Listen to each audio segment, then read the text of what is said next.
I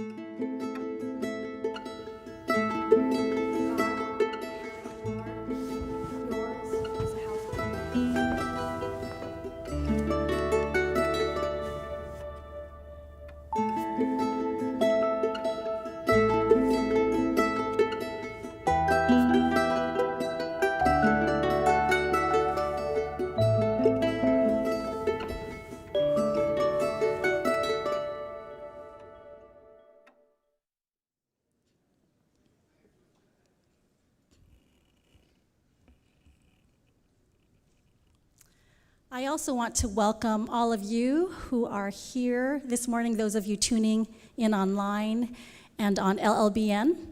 On behalf of Loma University Church, we welcome you.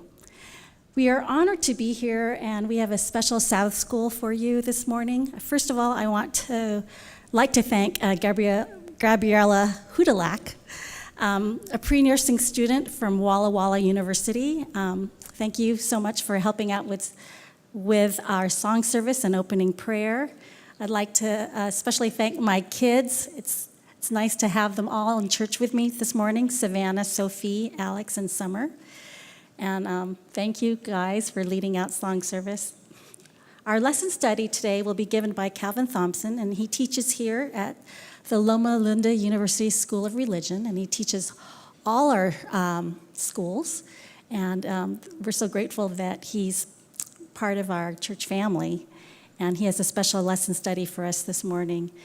Our offertory special music will be given to us by Jake Chai, and he is finishing up his 4th year at Southern Adventist University, and hopefully coming next fall to School of Medicine. And Joshua Chai, he is a senior at Loma Linda Academy.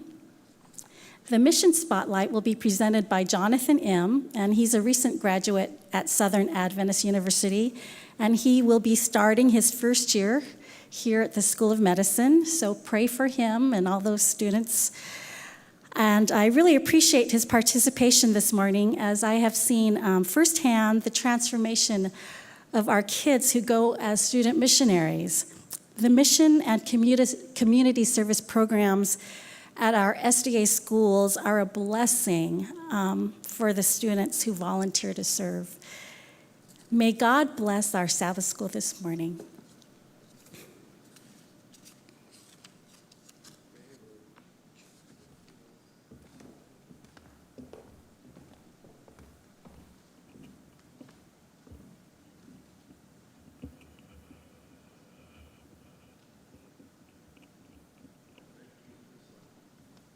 Happy Sabbath. Thank you, Auntie Sheila, for the warm welcoming. As mentioned earlier, my name is Jonathan M., and I had just graduated from Southern. And I had the opportunity last year to serve as a student missionary in Pohnpei. So I don't know if you guys can see the slides here. For those of you guys who don't know where Pohnpei is located, it's in the Pacific. It's a very small island, part of Micronesia, and I like to think of it as halfway between Hawaii and the Philippines. And so a little bit about the culture there. It's a very collectivist culture, and so people like to do everything together, that people like to share everything. That was something that really touched me, as I saw that everyone there was very family-oriented. And so as a teacher there, it was somewhat hard having that culture of collectivism and everybody wanting to work on everything together, especially when it comes to test time. You can see how that can be a disaster. But really, every time I was with my students, they were always asking me, Mister, here's some of my lunch, here's some of this. And that's something that really inspired me, was just seeing how willing and the hearts that the kids had there. Here was my student missionary family. As you can see, it was a very big group, which had its pros and cons. But this family meant a lot to me because during those hard times when you felt lonely or you felt like the kids weren't listening to you, these were the people who really supported and prayed for you. And so it was a meaningful time just to form these relationships. And many of these people here were teachers. Only about 2, one was a chaplain, one was a Bible worker kind of going out in the community. So here is the high school that I taught at. It's actually a fairly large school. Surprisingly, most of the SDA schools in the islands are one of the more prestigious schools. And so about, I want to say, 30 kids per class from pre-K to 12th grade. And the interesting thing is that most of the kids here actually are not Adventists. I would say only about 15%. And so it was honestly a very good time for me to share my beliefs inside the classroom setting and also outside as well. So school life. I volunteered to be the high school PE and health teacher. And the surprising thing is, whenever you go to be a missionary, the department always honed in on this one point, that you have to be flexible no matter what. And so when I got there, they said, we need you to teach another class, so you're going to teach biology. Thankfully, that was something that I majored in college, so it wasn't a huge shock to me, but just something to be flexible about. And so biology and health were typically very, your traditional classes, lecture-based discussions. However, PE, my dream was that I could teach these islanders how to have, a healthy workout routine, teach them sports and the rules of the sports. And so I tried that for the first week. But they turned that down very quickly. They said, "Mr. Islanders don't do it this way. We don't really exercise that much. We just want to chill and have fun." And so PE ended up being a time where it was more of a recess time where I just kind of played with the students. And honestly, looking back at it, it was a huge blessing because this was a time where a lot of students actually opened up to me. We could have conversations as it wasn't so much, I'm the teacher, you're the student kind of thing. And like I said, you go there thinking you're just going to be a teacher, right? And that wasn't the case. And so when I got there, I had the opportunity of signing up for some extracurricular roles on campus. And so because I loved basketball, I chose to be the varsity basketball boys coach. In addition to that, I was the freshman class sponsor.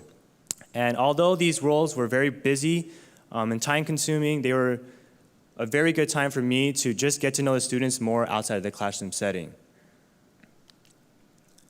Here was kind of my rough day-to-day schedule. It's a fairly full day, and in the evenings, as you can see, you have a lot of downtime. And so that's honestly up to you, how you want to spend your time preparing to effectively teach the kids, or you can do whatever you want, but it was a good time for you to just wind down and ask God to prepare your heart for the next day. Here is how church life kind of looked like out in the islands. One of the stark differences in the islands versus here is that many things are impromptu. So you would show up to church, and sometimes during the actual service, they would say, now it's time for special music. And the SMs will be giving special music. And we would all kind of look at each other like, we're not really ready for special music. But that was something that they relied a lot on the SMs, which had their pros and cons as a church. But it was also very good for us to get involved and to share. And very few times they also asked us to give the sermon on the spot. And so that was, as you can see, can be kind of a shock. But really got me to think that no matter where we are, no matter how prepared we can be, we always have something to share that God has blessed us with. And so that was something that I really appreciated about the church community there. Here is some of the outreach that we did. And so for us to get involved in the community, we did some VBS. This is Kapinga Village. And so the kids were very, very appreciative. We would drive our truck bed into the village and park there. And once we left, you could see all the kids just chasing the car until they couldn't anymore. And so it was really a good time just to connect with some of the local kids there. And my personal favorite was singing at the local community hospital. This was just a very warming time as we were able to sing praises to God and share that with the people who were in the beds there. And of course, you can't forget some of the adventures that we were able to experience in the nature that God has created for all of us. And many people oftentimes see these pictures and think, wow, SMing is such a great life, right? It's so easy. Like, how could you not be happy when you're in paradise? And unfortunately, some of these adventures that we went on weren't very occasional, and so only about once a month, but the times that we were able to go and visit these smaller islands out, it was just a very tremendous blessing and eye-opening experience. Here are some more pictures of some of our adventures. As you can tell, these are pictures you probably look up on Google Images, but these were all ones that we took out there. And so, yeah, just amazing stuff. So some of the highlights of my SM experience. Before I had gone to be an SM, I asked God and I said, what's going to be my purpose there? And so I prayed to God and I said, if I can lead just one student to Christ, that would be enough for me, and that would be a blessing, and I would deem my term there to be successful kind of thing. And so that was something that I really prayed about before I left, and it was interesting how God worked through that, because the first week I was there teaching, a senior student during PE class came up to me out of the blue, and we were kind of just talking, and he said, "Mister, is baptism really an important thing?"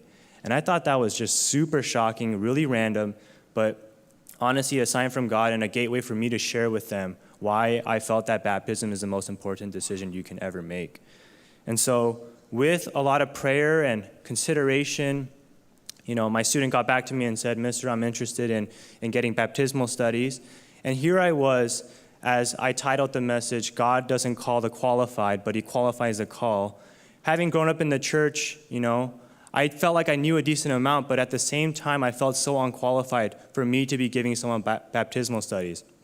And so I asked God, here I am, your humble servant, please just use me, although I may not feel the most qualified. And so God was able to use me to share his love and his word with one of my students, and so that was the big highlight of my experience. And yes, the nature was nice. The culture was nice, and the fellowship was amazing, but the biggest highlight also were just simply the students, hanging out with them in the classroom or outside of the classroom. And so my exposure to some of the students outside of the high school department was through the recess duty, or at church you got to see the little ones and play with them. And so it was honestly just a great joy to hang out with many different kinds of students.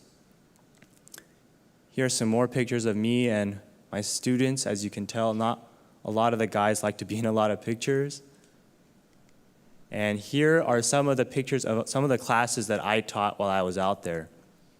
The PE classes are the ones pictured on the left-hand side, and as you can see, somewhat big groups, which can be a little disastrous, especially if all of them are saying, "Mister, we don't do these this way," kind of thing. But just honestly a very fun time being with them. And another reminder of how God qualified the call for me. When I was at Southern, I was studying biology, but that didn't really give me any upper hand on being a good teacher, as that was my role there. And so God really showed me that you don't need to have these qualifications to serve me. All I'm asking you is for a willing heart and a total surrender. And so that's something that I really took away from this experience being a student missionary. Here was near the end of my term there, and when I was about to say goodbye. And I want to end with this memory verse, Matthew 5:14-16. It says, "You are the light of the world. A city set on a hill cannot be hidden, nor do people light a lamp and put it under a basket, but on a stand, and it gives light to all in the house. In the same way, let your light shine before others so that they may see your good works and give glory to your Father who is in heaven." And so I want to share this verse with you guys this morning because I strongly believe no matter where we are in our spiritual walk with God, we are all called to be missionaries, whether that's here or whether that's called to be overseas. But something that really hit me was, how am I being a missionary now, here and now, when I'm at home, not when I'm overseas on a short-term or long-term mission trip? And so my prayer and hope is that we can all examine our own lives and ask ourselves, God, how am I shining your light unto others so that they may see your goodness through me? And so that's my sincere hope and prayer for each one of you guys this morning. Now, with that being said, let's all bow our heads for offertory prayer. Heavenly Father, Lord, we want to come before you this morning just thankful for your Sabbath, thankful for this community where we can serve and worship you. Lord, at this time, we want to give back to you, but more than anything, we want to rededicate who we are back to you, Father, who is the creator of all. And we just thank you so much for blessing us continue to use each one of us in a powerful way and convict us of the blessings that you have poured out on us. Thank you so much again. We pray all these things in your name. Amen.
I want you to think back for a minute at all the different forms of globes you have had over the years. We had a number of them in our household growing up. One was a pencil sharpener. One was just a conventional desktop globe. There were various pictures and other representations of planet Earth. But I think my favorite globe from childhood was the one in my schoolroom when I was in 6th grade. It was actually a volleyball.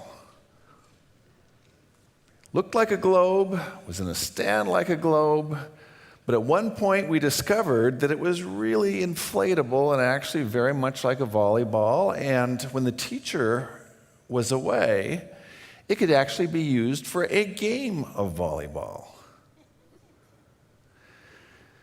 Well, there were a few little mishaps with our volleyball globe, but that actually reminded me that even right here in Loma Linda, we have various globes scattered around the campus as a symbol of the world mission of Loma Linda University.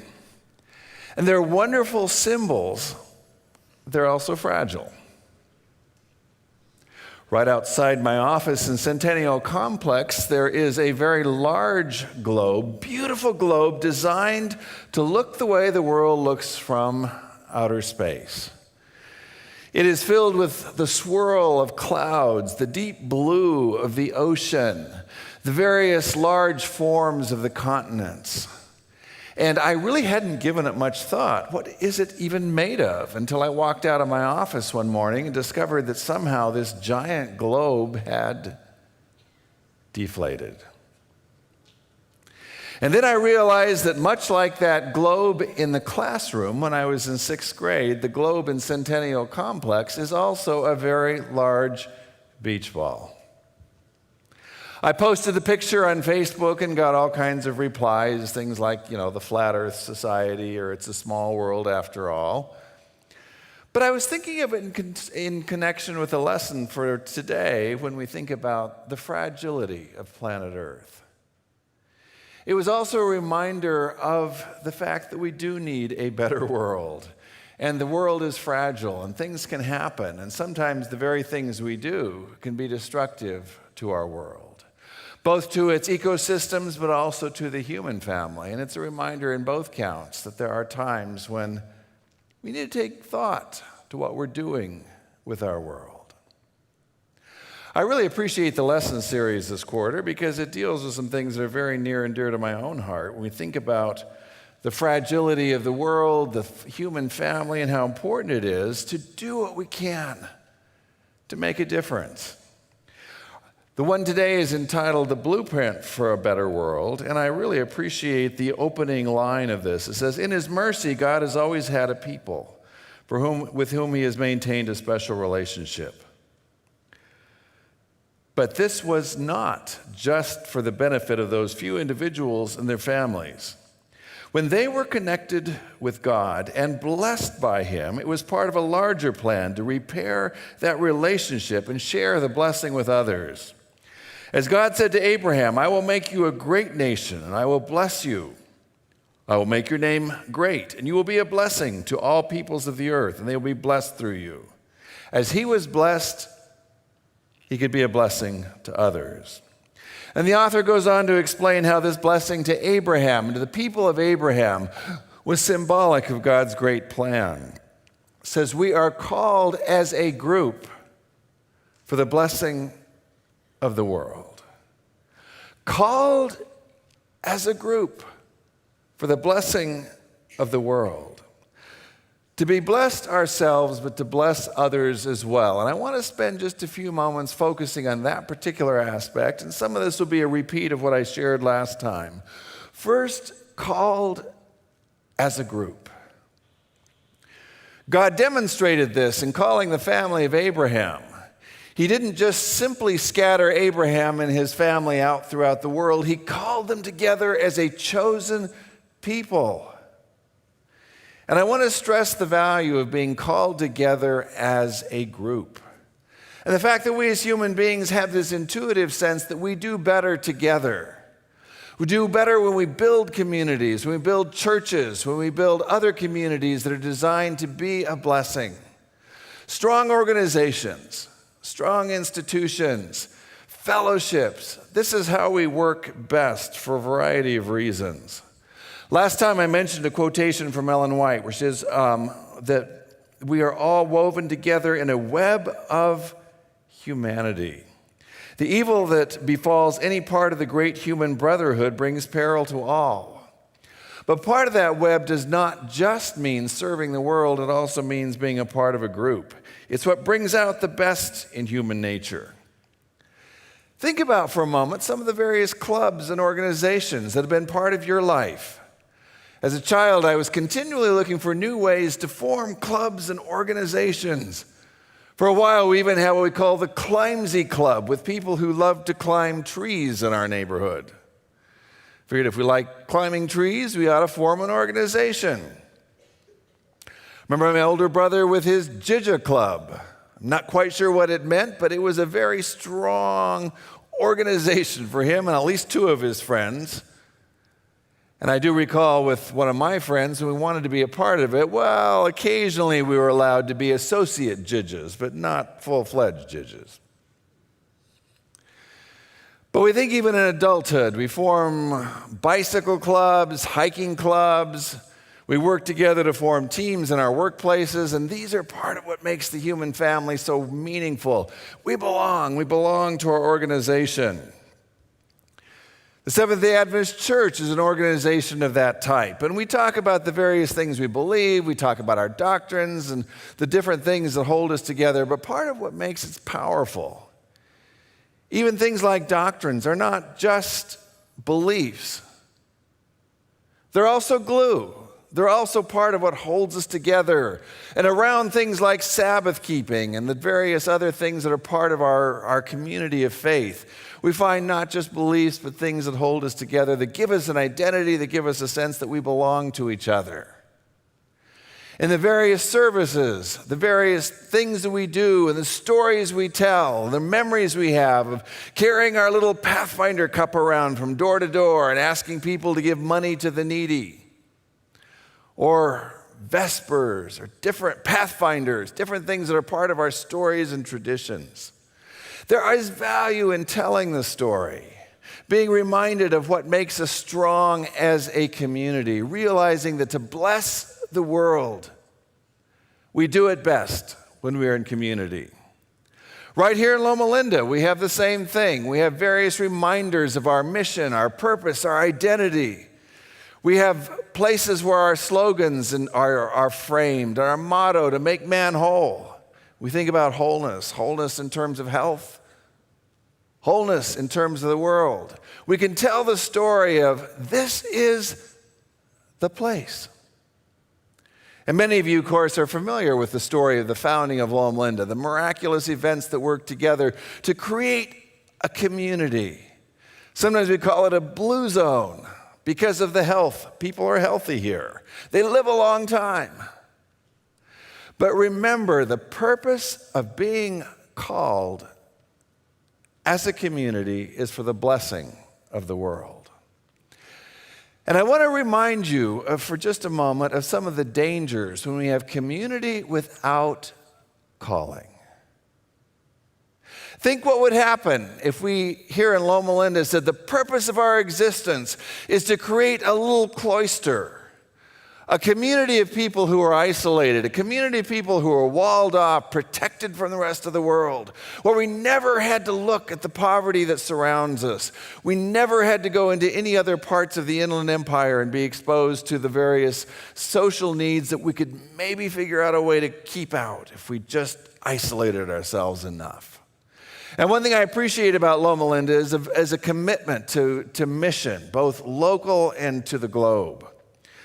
But being part of a web of humanity is also a reminder that we have a web of humanity. We call it the World Wide Web. And we think about the fact that when it was founded, so many people thought of the web as a way of being exposed to the whole human family. We would get in dialogue with each other. We would talk to other people. We would discover the different perspectives. And somehow in the process, we would make a better world as we listened to each other's stories. But like I mentioned last week, it doesn't always work that way. Sometimes, all too often.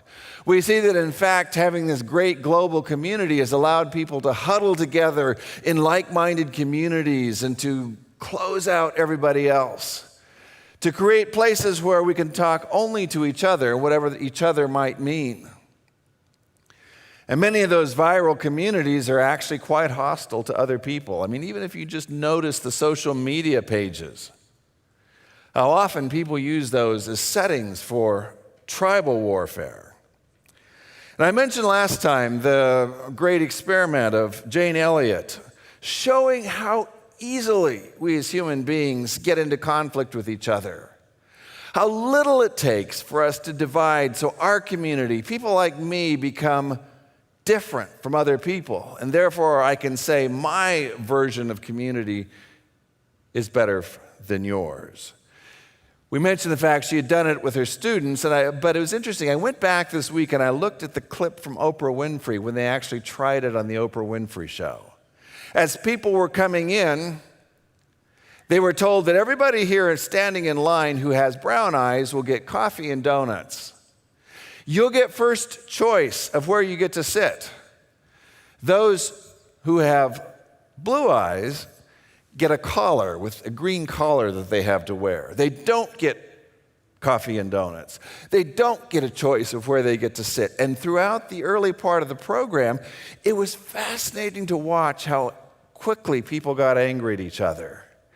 And how much even people in the audience started getting, yes, when I was in school, I remember I had a blue-eyed friend and she was this. And finally people said, wait a minute, what's going on here?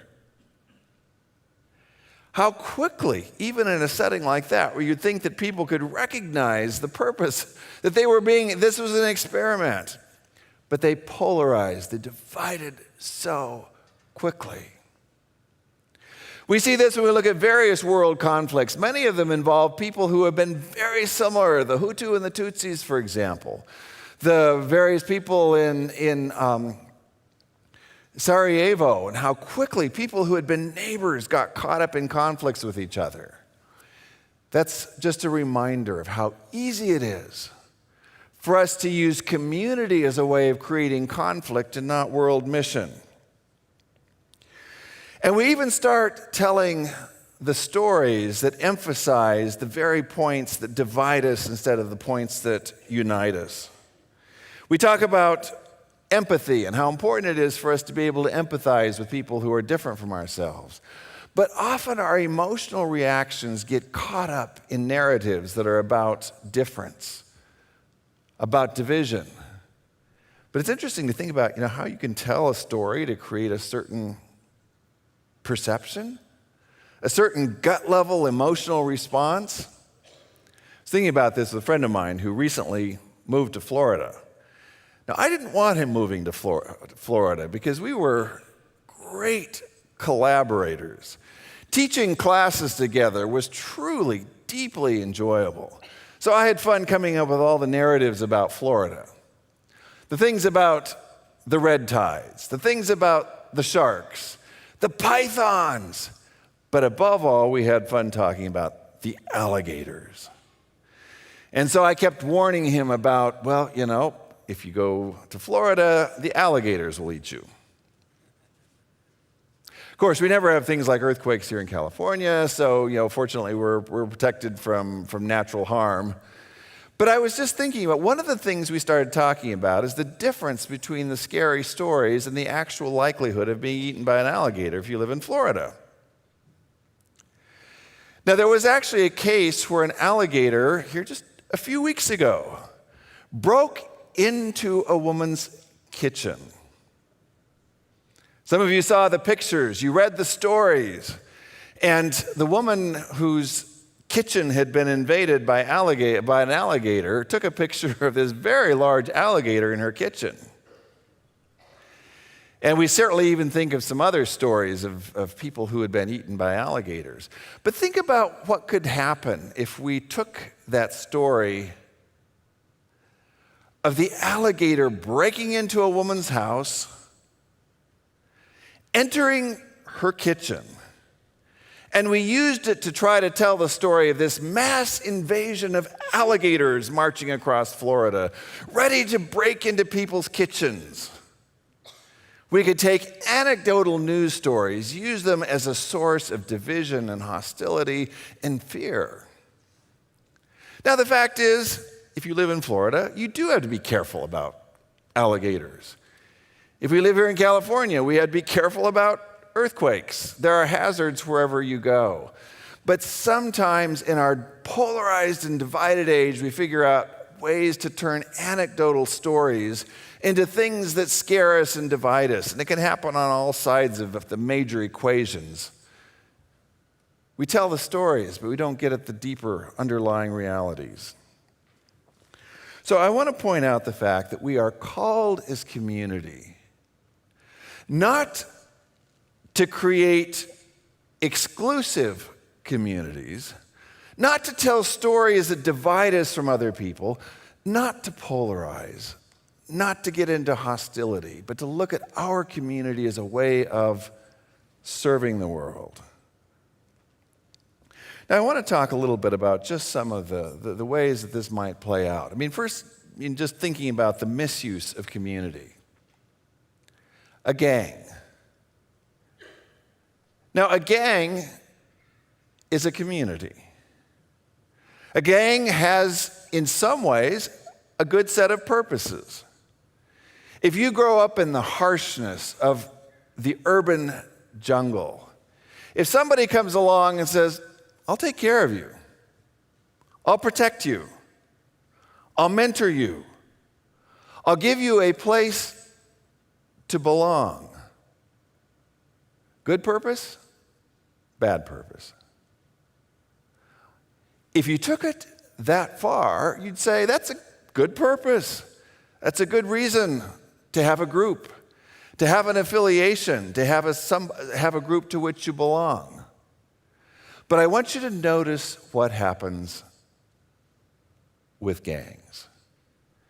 Gangs so often get into a mindset where turf becomes turf war, where belonging becomes so focused on self-survival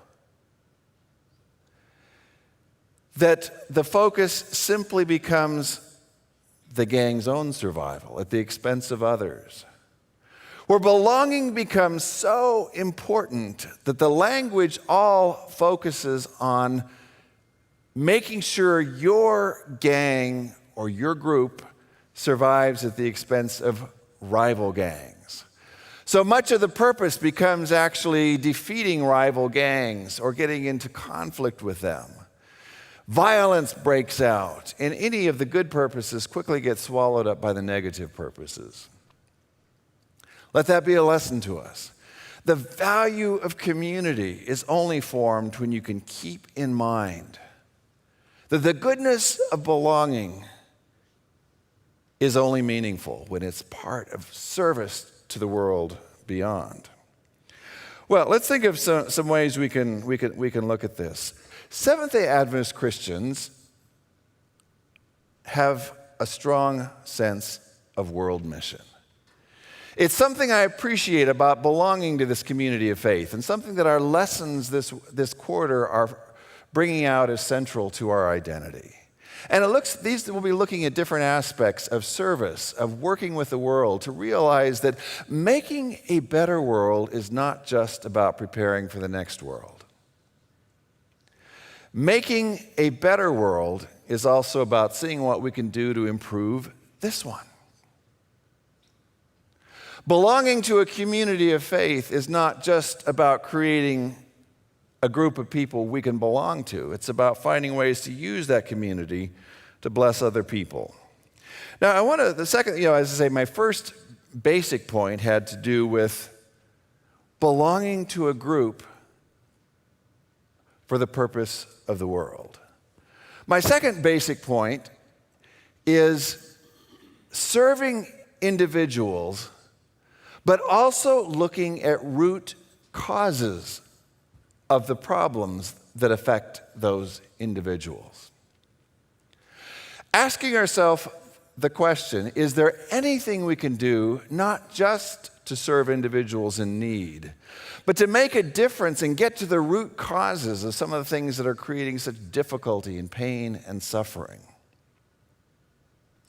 When you treat somebody who is sick, you are treating an individual. When you figure out how to get at some of the causes of disease, you're getting at something that's larger, that's more part of the root cause. If you are working in a soup kitchen, you're doing something very important. You're giving people a meal. It's important to do things like that. Some of you may see at times right outside of our own sanctuary where people are putting together lunches, something we often see right after we walk out of Sabbath School. Very valuable. But it's also good to think about some of the larger things that we can do to get at the causes.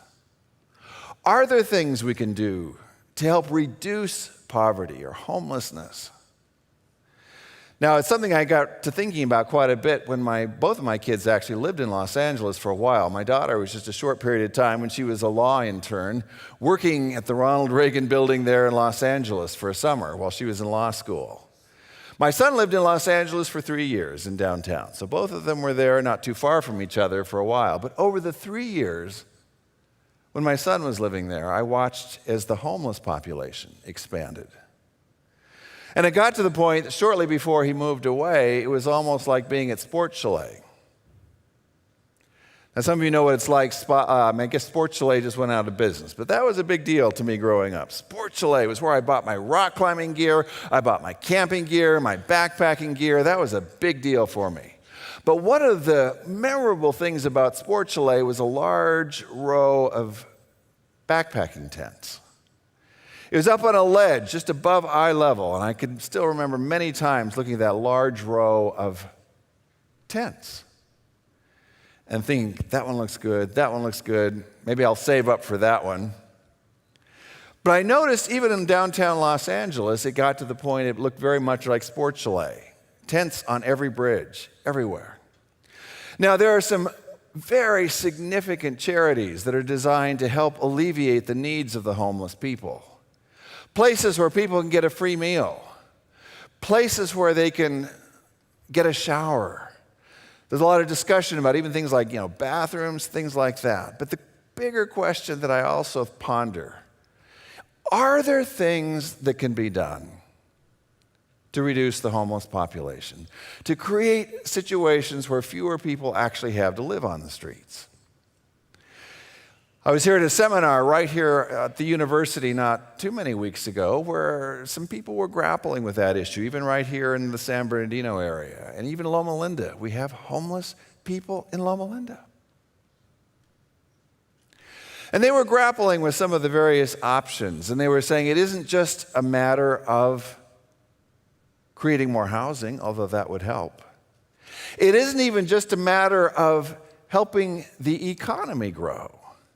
In fact, when you look at some of the problems of homelessness in cities like San Francisco and Los Angeles, some of it is actually because the economy is growing rapidly. But as the economy grows, we get tech, you get entertainment, you get all these these very lucrative industries that move into an area. What happens to housing prices? They go up. Areas that had been considered maybe undesirable before, where people, said, I don't want to live there. All of a sudden, people start saying, hey, we can do a little bit of gentrification. We can move there. We can raise the property values. And that's good. I love to see businesses go in and do good things and give people jobs. But we also have to grapple with the fact that just growing the economy doesn't always create a situation that necessarily gets down to the people who might be homeless. In fact, in some of the cities, it's part of what pushes people out of their housing. They can no longer afford it. So I don't know what the easy answers are, but I appreciated the fact that there are some people, even right here in Loma Linda, who are saying, let's do what we can to provide services. Let's get out there with the lunches. Let's get out there with resources. Let's have vouchers for somebody who might need a place to stay overnight. Let's even do such things as providing parking for people who might not have a place to park their vehicle. And they might have to sleep in their vehicle, but there are times even when that's part of the solution. But there are people right in our community who are wrestling with what can we do that's larger than that? What can we do to make sure that economic blessings touch all aspects of our society? and make it possible for even those who get left out of the big booms to find jobs, to find ways to support themselves, find the resources they need, find ways to break the cycle. Some of you were here at graduation a few weeks ago when a young woman described the tragedy of much of her life and the fact that when she went to Gateway College, an institution of Loma Linda University, it not only showed her some people who cared, it was not only a place where she could find some resources, she talked about her powerful story of being able to begin her life all over again and to break the cycle that had kept her in addiction and poverty, and to start anew in ways that would impact future generations. That's an example of what I'm talking about. Are there ways we can get deeper than just helping the immediate need? So remember the two parts of this: helping the immediate need, but also getting at the roots, finding ways that we can actually solve the larger problems. Let me give you another example, another one which we're talking about right here in Loma Linda. Addiction. But not just addiction, but opioid addiction. Great tragedy. Many lives are lost because of the opioid addiction. Now, it's easy just to say, well, let's just do something, do anything. Let's find a way to cut off the supply of pain medications to people who've had surgery.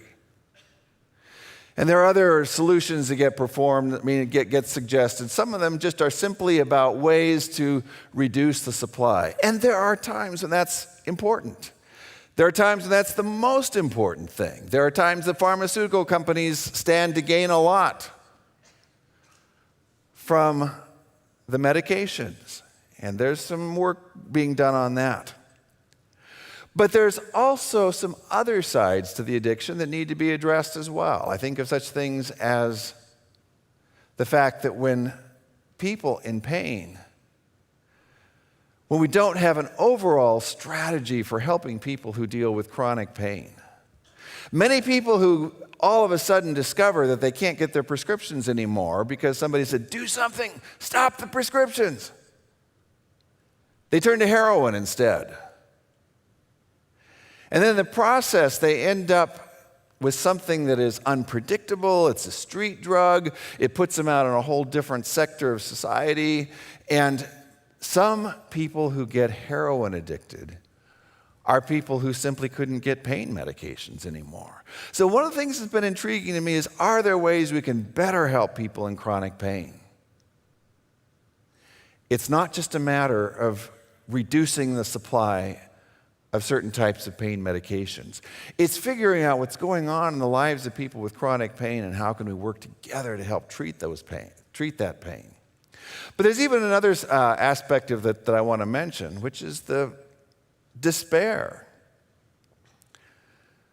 Sometimes we think of addiction as something that only happens in certain sectors of society, or maybe it happens with sometimes gets associated in people's minds with minorities, things like that. A lot of the opioid addiction is in areas with widespread emotional despair. Realizing and reading some of the stories of people like in some rural areas, people you don't think of. These are not, urban, poor. These are often people that kind of get off the radar screen, but whose lives have been so disrupted. So much has been taken away from them. They're experiencing chronic despair. And sometimes something that may have started as a pain medication after surgery ends up being a crutch. The question is, what can we do to eliminate or at least reduce large sectors where people are hopeless? So even touching people's hopelessness becomes a part of getting at the root. Well, I could come up with many other examples, but to show you that so many of the social problems that we address in this way or that way, and we often kind of swallow them up in political narratives or we fight over them. I mean, even things like health care. When we talk about healthcare in general, so much of the discussion of healthcare right now is much more about politics than about healthcare. And it happens on all sides of the equation. People say, we've got to do something about healthcare. And so the actual needs in healthcare sometimes get lost. It's one reason, one of the things I want to encourage from all of you. I'm not giving you answers to all these problems this morning. But I'm saying there are people right here in Loma Linda who are saying, we want to have places where we're serving people, places where we're giving out health care, places where people with cavities can get their cavities filled or their teeth worked on, places where people who can't afford medical care will get medical care. But people who are engaged in communal dialogue to say, what can we do to go beyond just serving individuals? What can we do together, collectively, to find ways to break the cycle? What can we do to give people a better future? What can we do with everything from addiction to homelessness to poverty to a lack of access to medical care, some of the debates surround immigration right now, that there are people on all sides of the equations who take these issues and they look at them through one lens. When I'm working with students who are studying to be healthcare executives, the MBA, MHA program we have here in the School of Public Health, one thing I ask my students to do, I say, step outside of whatever lens you're using to look at this problem. And let's look together at the challenges of healthcare, providing healthcare in the contemporary world. I mean, there's all kinds of wonderful things that we can do. Amazing technology. It's expensive. What are we going to do to find ways to make that available to people? And I said there are arguments being used on a lot of sides that sometimes miss the complexity of it. And so I actually have my students spend some time constructing what I call complex solutions. And I tell them, I'm going to challenge all of your solutions. Not because I think any of them, because they're worthless, because I want you to spend some time looking at the world through multiple perspectives. And that's the thing I want to challenge all of you to do. The problems that we face, that we call social problems, problems of poverty, problems of lack of health care, problems that relate to different parts of the world where people are being pushed out of their homes, people are desperate for some kind of solution. Not all of these are beyond help. There are ways, if we put our heads together and we shed the narrow lenses that we sometimes use, that we might come up with bigger picture solutions. I have various ways of showing my students how we tend to look at the world through a particular lens. And you're all familiar with the image of the dress. Should have brought the visual this morning just to remind you. But remember the picture of the dress from a couple years ago that either looked black and blue or gold and white? Did most of you see that one? It went viral for a while. It was all over the place. And people would argue, is that dress black and blue or is it gold and white? And the way the picture was shown on the internet, it was hard to tell. But what was also interesting is about half the people who looked at that picture, it just absolutely looked black and blue. And another half of the people who looked at it said, no, that dress is gold and white. And anybody in their right mind would be able to see that.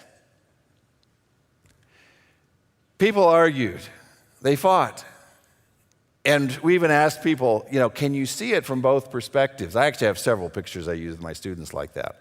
And one of the things I say is, remember how people argued and they just said, it's got to be this or that. Actually, the real picture, the real dress was, anybody remember?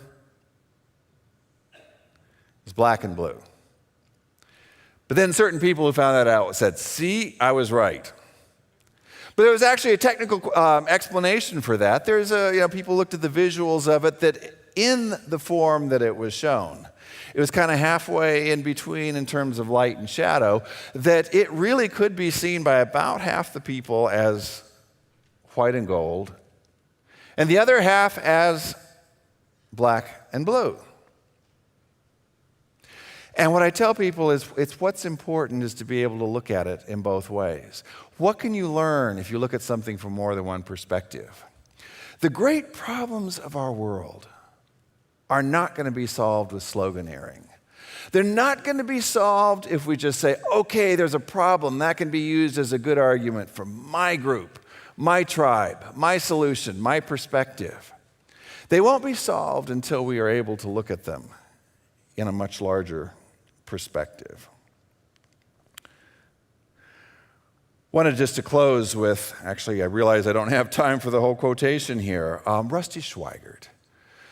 But an astronaut looked at the world from outer space, and he talked about the problem of going around the world and then gradually being able to identify with more and more of the world. He talked about Houston, where he was based, and seeing that. And then beginning to see other parts of the world, the Middle East. He talks about different places. But he closes with this one. He did not go to the moon himself, but he talks about a friend who did. He said now he looks back and he sees the earth not as something big where he can see all the details, but now he sees the earth as a small thing out there. And the contrast between the bright blue and white Christmas tree ornament and the black sky, that infinite universe really comes through, and the size of it all, the significance of it all. It's so small and fragile, such a precious little spot in the universe. You can block it out with your thumb.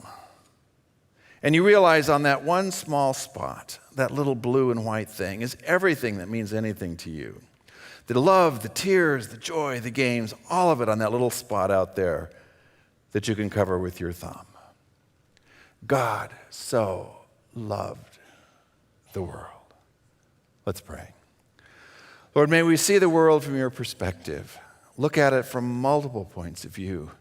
Realize you call us not just to serve specific needs, not just to give a cup of cold water or a warm lunch, but to look at ways that we can put our heads together as a community to say, what can we do to break the cycles, to get at the roots, to make a better world where future generations will have more of a chance, more of an opportunity to not repeat the mistakes of the past.